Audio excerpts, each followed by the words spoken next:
Okay, panoorin natin yung viral video na yan. Shinare lang ng wife ko yan eh. So, let's see. Panoorin ko daw. Mag-comment daw ako. Ano bang mali sa Okay. pangalan? Sex bomb. Ano ba yung Mhm. sex?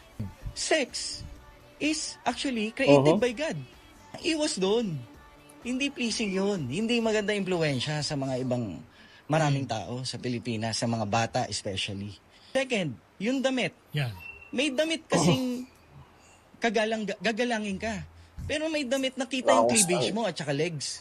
Walang lalaking magnanasa kung maayos ka manamit.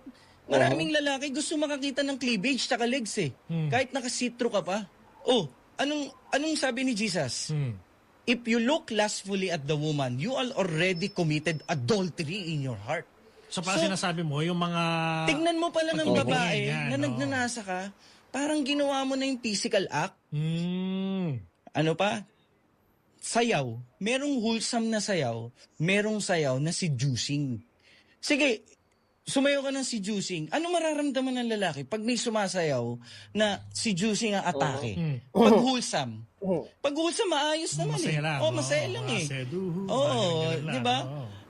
Pero pag seducing, naku, iba nararamdaman natin. Alam nyo yan, men. Alam nyo yan, mga lalaki.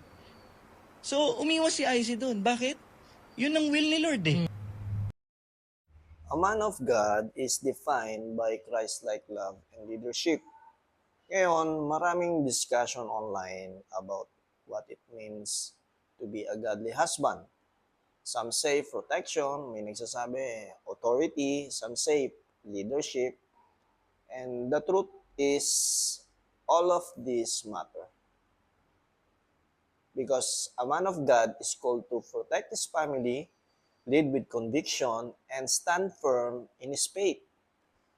Hindi ito madaling hindi madali ang responsibility na ito, but while strength is important, the ultimate model natin is still si Christ. Si Jesus show us that real leadership carries both truth and grace. So habang may strength ang protection, may gentleness din ang compassion. Habang may authority ang leadership, may humility din ang love. Hindi ito tungkol sa sides or opinions. It's about growing together in Christ and learning how to love the way He loves. A man of God leads not only standing strong, but by walking with his family towards God. Because true strength is not just being firm, it is being Christ-like. Praise the Lord. God bless.